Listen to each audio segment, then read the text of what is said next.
লোকে আমাকে সব সময় জিজ্ঞেস করে যে কানাই, এখন তুমি বড় হয়ে গেছো, এই বাচ্চাদের সাথে থেকে তুমি সব সময় দুষ্টুমি করো কেন? তুমি বড় হয়ে গেছো, বড়দের মতো থাকো। বেশিরভাগ লোকে এটা বুঝতে পারে না, ভাবে উনি তো ভগবান, ভগবানের মতো গম্ভীর নয় কেন? এবারে আমি কি করে বোঝাবো সবাইকে যে আমার ভগবান হওয়ার পিছনে যে সবচেয়ে বড় রহস্য, তা হলো এই বাচ্চারাই। আমার শক্তি কোথা থেকে আসে? সমস্ত সমস্যার সমাধান করার শক্তি এই বাচ্চাদের থেকেই তো আসে। জীবনে বাঁচার শক্তি, সংসারকে প্রেম শেখাবার শক্তি এই বাচ্চাদের থেকেই আসে। কারণ বাচ্চাদের থেকে বড় কোনো ভগবান হয় না।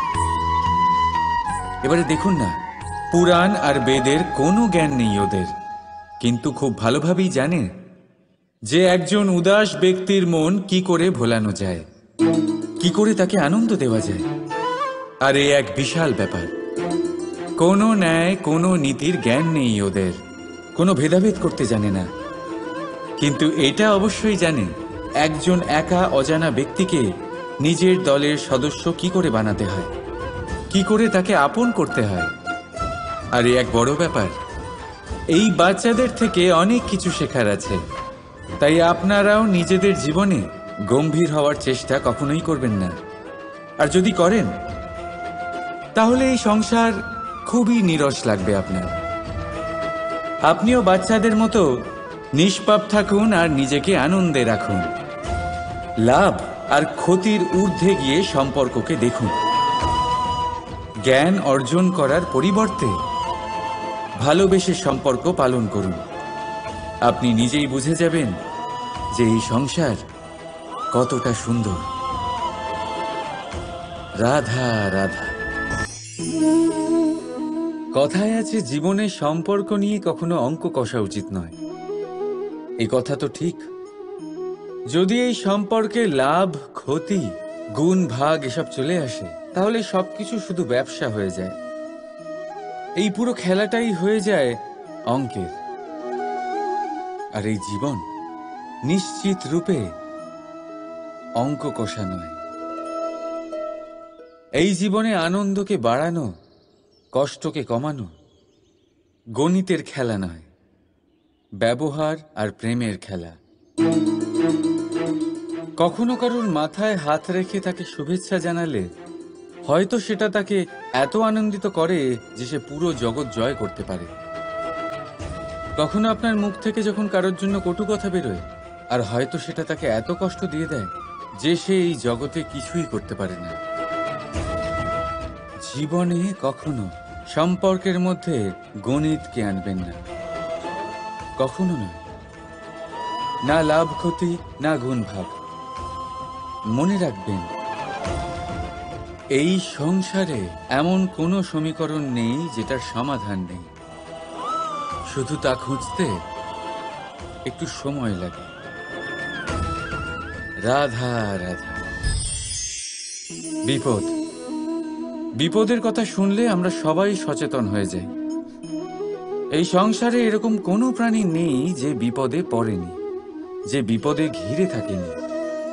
এবার কেউ কেউ বিপদের মুখোমুখি হয়ে বিজয় লাভ করেছে, কেউ কেউ তা পারেনি। কিন্তু বেশিরভাগ লোকেই বিপদের এই সময় কেটে যাওয়ার পরে বিপদের বিষয়ে ভুলে যায়। আর এটাই তার সব থেকে বড় ভুল হয়। বিপদের সাথে জড়িত এই তিনটি কথা সব সময় মনে রাখবেন। প্রথম, যারা আপনাকে বিপদে ফেলেছে তাদের কখনো ভুলবেন না, আর ভবিষ্যতে সব সময় তাদের থেকে সাবধানে থাকবেন। দ্বিতীয়, যারা বিপদের সময় আপনাকে ছেড়ে চলে গেছিল তারা আপনার বন্ধু নয়, তারা পরজীবী। আর কখনো ভবিষ্যতে তাদের থেকে কোনো আশা রাখবেন না। আর তৃতীয়, যারা আপনার বিপদের সময় আপনার পাশে থেকেছে, আপনার মনোবল বাড়িয়েছে, তারা আপনার সত্যিকারের বন্ধু, তাদের কোথাও যেতে দেবেন না। তাহলে বিপদের সাথে জড়িত এই তিনটি কথা যদি আপনি মনে রাখেন, তাহলে বিপদ ভুলেও কখনো আপনার জীবনে আর আসবে না। রাধা রাধা।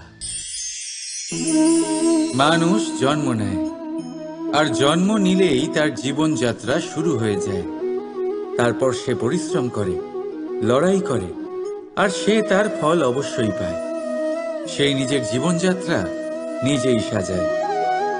তার জীবনে ভয় ততক্ষণ প্রবেশ করে না যতক্ষণ না সে জীবনে কিছু অর্জন করে। একবার সে কিছু পেয়ে গেলে তারপরে সেটা হারিয়ে যাওয়ার ভয় মনের মধ্যে জন্ম নেয়। তারপর সে ভাগ্য, জ্যোতিষ, ভবিষ্যৎ এই সব দেখতে ব্যস্ত হয়ে পড়ে। আমি আপনাকে একটা প্রশ্ন করছি, আপনি যখন এই সংসারে এসেছিলেন কি নিয়ে এসেছিলেন যে আপনি হারাবেন? কিছুই না। আপনার বশে আপনার জীবনের সেই মুহূর্তই আছে যা আপনার হাতে আছে, অন্য কিছুই নয়। আপনার হাতে আছে আপনার কর্ম। যে জীবনে দুর্ভাগ্যে হতাশ হয় না, যে অসফলতার জন্য ভেঙে পড়ে না, সেই এই জীবনে বিজয়ী হয়। বলুন, যখন আপনার জীবনে কিছুই ছিল না, কি করেছিলেন? পরিশ্রম করেছিলেন, লড়াই করেছিলেন, আর সেই সব কিছু পেয়েছেন যা পেতে চেয়েছিলেন। তাহলে আজ সব পাওয়ার পর ভয় কিসের? সেই সব জিনিস কি আপনাকে পরিশ্রম করার থেকে আটকায়? না। সেই জন্য নিজের হাতের রেখায় কখনো নিজের পথ খুঁজবেন না, কারণ এই সংসারে যাদের হাতই নেই তারাও নিশ্চিতভাবে তাদের নিজের পথ নিজেই বানিয়ে নেয়। তাহলে আপনার কি নিয়ে চিন্তা? রাধা রাধা।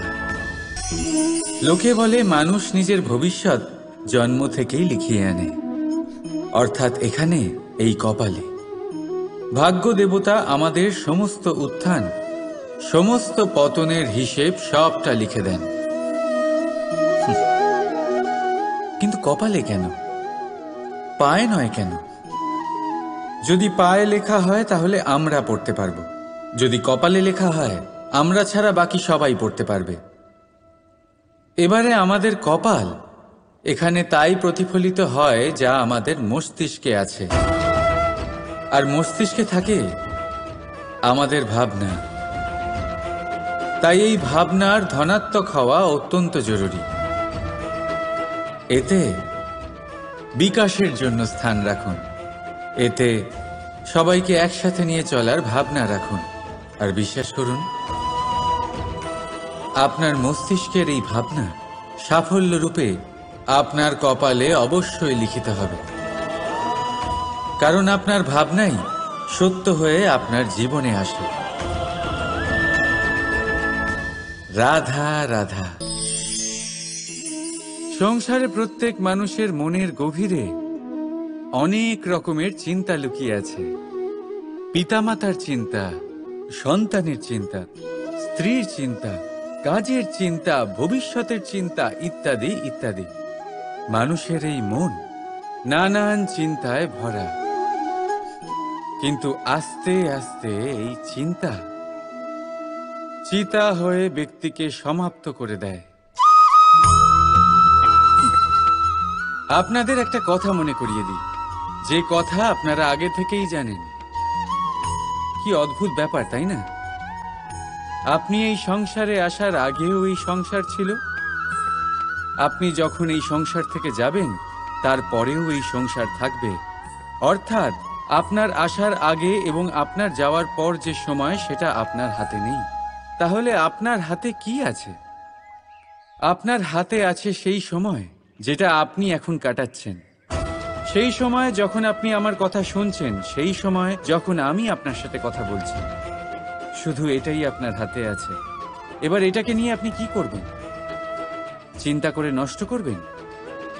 আমি তো এটাই বলবো যে আপনার পর্যবেক্ষণ করা উচিত। পর্যবেক্ষণ করুন যে এই সময়ের সদ্ব্যবহার আপনি কিভাবে করবেন, কিভাবে আরো বেশি মহান কাজ করবেন, ভালো কাজ করবেন, কিভাবে সকলের সাথে আনন্দ ভাগ করবেন। তাই মনে রাখবেন যে চিন্তা চিতা অবধি নিয়ে যায়, আর পর্যবেক্ষণ মনকে একাগ্র করে তোলে। রাধা রাধা। আমরা মানুষ যাকে ভালোবাসি তার জন্য সব কিছু করতে পারি। যেমন ধরুন, মা আর বাবা নিজের সন্তানের জন্য কি না করেন। তারা জন্ম থেকে চেষ্টা করেন যাতে তাকে সেই সব দিতে পারেন যা তার প্রয়োজন। ওর স্বাস্থ্য যাতে ঠিক থাকে তাই ওর দেখাশোনা করেন, ওর জন্য চিন্তা করেন। আজীবন চেষ্টা করেন, ধন অর্জন করেন যাতে সন্তানকে একটা বাড়ি দিতে পারেন, যাতে সন্তান খুশি থাকে। কিন্তু এর মধ্যে কিছু না কিছু অবশ্যই অনুচিত। এবার আপনি জিজ্ঞেস করবেন, এর মধ্যে অনুচিত কি আছে? আমাদের নিজেদের সন্তানকে কিছু দিয়ে যদি আমরা সন্তুষ্টি লাভ করি তাহলে এতে ভুল কি? এবার আপনি এটা বুঝতে পারছেন না যে আপনার সন্তানকে ভবিষ্যতে এর অনেক বড় মূল্য দিতে হতে পারে। আপনার সন্তানকে, আর কারণ নয়। যখন সে কিছু পেতে চাইবে সেই সন্তান সর্বপ্রথম আপনার দিকে তাকাবে। নিজে পরিশ্রম করে সেটা পাওয়ার চেষ্টা সে কখনোই করবে না। আর যখন সেটা পাবে না তখন সব থেকে বেশি দুঃখ সেই আপনার সন্তানেরই হবে। তাই যদি সন্তানকে কিছু দিতে হয় তাহলে বাড়ি নয়, শিক্ষা দিন। একটা ভালো চরিত্র নির্মাণ করার চেষ্টা করুন, কারণ একটা ভালো চরিত্রই এই সংসারে সফলতার চরম শিখরে পৌঁছতে পারে। রাধা রাধা। নির্মাণ করতে গেলে প্রথমে ভাঙনের জ্ঞান অত্যন্ত আবশ্যক। তার উদাহরণ আমি দেব এর দ্বারা।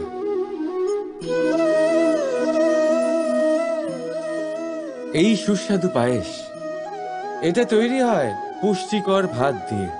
কিন্তু আপনারা কি জানেন এই ভাত কিভাবে তৈরি হয়? কতটা পরিশ্রম করতে হয় এই ভাতকে? সর্বপ্রথম একে জলে ডুবে থাকতে হয়, তারপর সূর্যের প্রবল তাপে একে গরম হতে হয়, আর তারপরে ঢেঁকির মার সহ্য করতে হয়। শুকনো হলে একে প্রবল বেগে ঝাড়া হয়, তারপর গিয়ে তৈরি হয় এই ভাত যা খেয়ে আপনি তৃপ্তি পান। এবার ভেবে দেখুন, এটা তো শুধুমাত্র ভাত। মানুষকে নিজেকে প্রতিষ্ঠিত করবার জন্য কত বড় পরীক্ষার সম্মুখীন হতে হয়। এই পরীক্ষার থেকেই তো আমরা ভয়ভীত হয়ে থাকি। পাবেন না। এই পরীক্ষার মুখোমুখি হন সাহসের সাথে, ধনাত্মক রূপে। একেই বলে বাধা পেরোনো, একেই বলে পরিশ্রম, একেই বলে আহ্বান। আপনাদের নির্মাণের জন্য সব থেকে বড় সহায়ক। রাধা রাধা। জীবনে আমরা সবাই, এই সংসারে প্রত্যেকেই শুধুমাত্র ওপরে উঠতে চায়।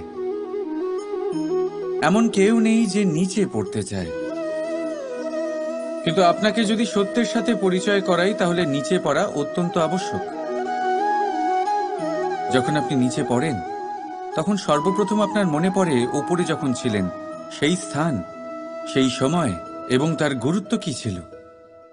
তার থেকেও বড় শিক্ষা, আপনার যখন পতন ঘটে তখন আপনি বুঝতে পারেন আপনার আপন কে আর আপনার পর কে। কে আপনার শুভাকাঙ্ক্ষী আর তারা কে যারা আপনাকে ঈর্ষা করেন, আপনাকে ঘৃণা করেন। দেখুন, যখন আপনার পতন ঘটে সেই সময় যিনি হাত বাড়াবেন আপনাকে সাহায্য করার জন্য উনিই আপনার আপনজন। আর যখন আপনার পতন ঘটে তখন শান্ত হয়ে দেখবেন যে আপনাকে দেখে হাসছে সেই আপনার পর। আর এই আপনজন আর পরের জ্ঞান তখনই হবে যখন আপনার পতন ঘটবে, তখন নয় যখন আপনি উন্নতি করছেন। সেই কারণে পতনকে কখনো ভয় পাবেন না। এটা আপনাকে জীবনের খুব বড় এক শিক্ষা দিয়ে যায়। রাধা রাধা।